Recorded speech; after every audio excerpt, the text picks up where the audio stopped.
Silence, please. I have prepared a special reward for you.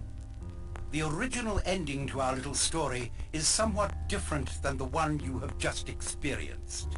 If you can complete a final puzzle, childishly simple really, you will be able to learn the original solution to "And Then There Were None," as Dame Agatha Christie first wrote it.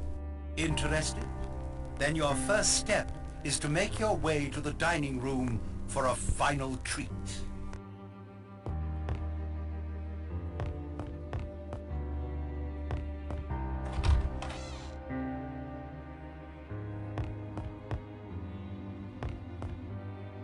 The last little sailor boy.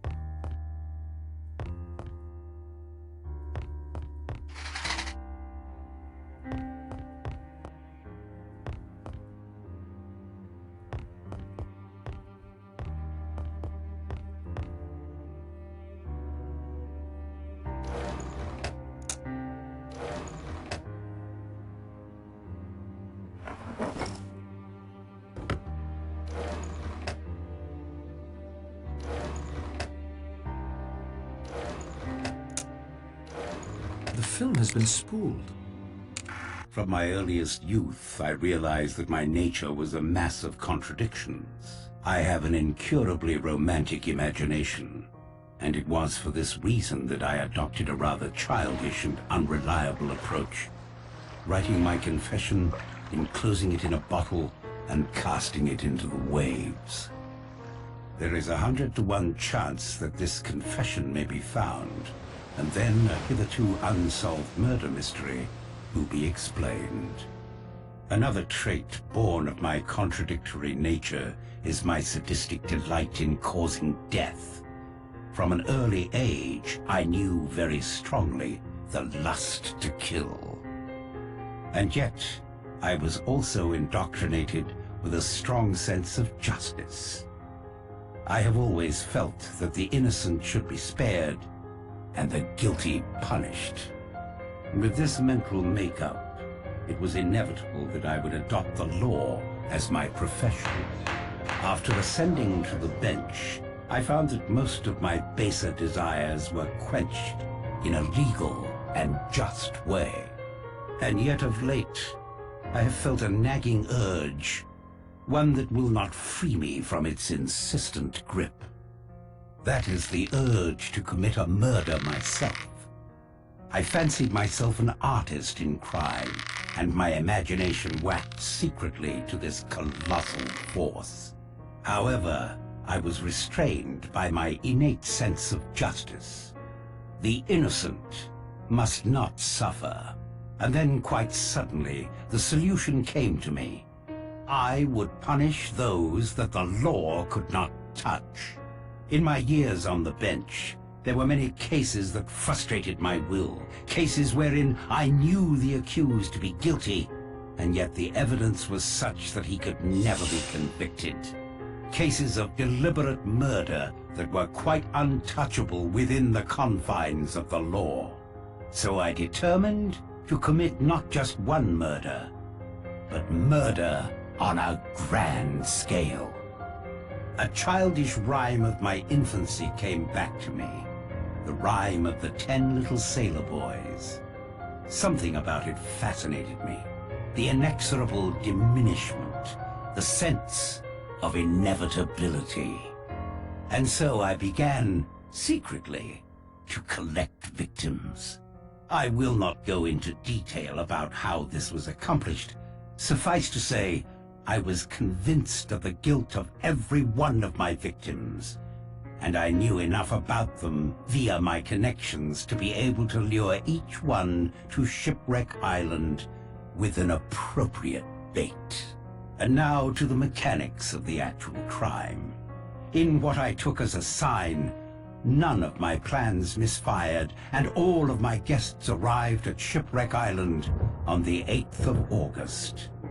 The party included myself. The order of the deaths were dictated by what I viewed as my victims' varying degrees of guilt. Those whose guilt was lightest should go first, and not suffer the increasing mental strain and fear reserved for the more cold-blooded offenders. The first death had already occurred. Archibald Morris, a shady little dope peddler, had set up the details for me, renting the island, sending the letters, and recording the gramophone record before I ended his life with a dose of potassium cyanide. Anthony Marsden and Mrs. Rogers died next, one instantaneously, the other in a peaceful sleep. Marsden's crime was one of circumstance and his amoral nature. Mrs. Rogers, I had no doubt, acted largely under the influence of her husband. Their murders were the easiest. Poison easily slipped into a glass for each of them, as at this point no one had any reason to be suspicious. General Mackenzie met his death quite painlessly and never heard me approach. I am convinced that he was dead long before he ever came to Shipwreck Island. At this point, I found it necessary to recruit an ally. Dr. Armstrong seemed the most suited to this task, as it was inconceivable to him that a man of my standing could be a murderer. He was taken in with no resistance. I killed Rogers on the morning of the 10th. He too did not hear me approach.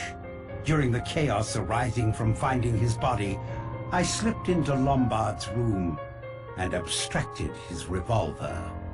At breakfast, I slipped my last dose of poison into Miss Brent's coffee. It was enough to render her unconscious, and I returned a short time later to inject a strong dose of cyanide into her. It was just after this that I intimated to Armstrong that we must carry our plan into effect, that I must appear to be the next victim. This would, perhaps, rattle the murderer, and at any rate would allow me to move about the house and spy on whom I wished. A gunshot and some red mud on the forehead was all it took. After all, it was only Armstrong who examined me closely. After returning the revolver to Lombard's room, I had a rendezvous set up with Armstrong on the edge of a cliff. He was still quite unsuspicious, although he ought to have been warned by the nursery rhyme, "A red herring swallowed one." Once at the cliff, I uttered an exclamation, leaned over the cliff. Wasn't that the mouth of a cave? He leaned right over. A swift push sent him quickly into the heaving sea below. He took the red herring all right. And now came the moment I had anticipated. 3 people who were so frightened of each other that anything might happen. And one of them had a revolver. I watched them from the windows of the house. When Blore came up alone, I had the big marble clock poised ready. Exit, Blore. From my window, I saw Vera shoot Lombard. I always thought she was a match for him and more. I then immediately set the stage in her bedroom. It was an interesting experiment. Would the knowledge of her own guilt, the hypnotic suggestion of her surroundings, and the nervous tension of having just shot a man be enough to coerce her into taking her own life? It was. Vera Claythorne hanged herself before my very eyes as I stood in the shadow of the wardrobe. And now I shall finish writing this. I shall enclose it and seal it in a bottle and throw the bottle into the sea. Why? Yes. Why? I suppose I have a pitiful human wish that someone should know just how clever I have been. I must go now and finish this. It is essential that my body be found in accordance with the record kept by my fellow victims. My own life is of no consequence. My doctors tell me I have a month to live at most. I do not wish to die the death of the invalid patient, steeped to the gills in drugs, culminating in a complete loss of human dignity. I will instead be found laid neatly in my bed, shot through the forehead. When the sea goes down, there will come from the mainland boats and men, and they will find 10 dead bodies and an unsolved problem on Shipwreck Island. Signed, Lawrence Wargrave.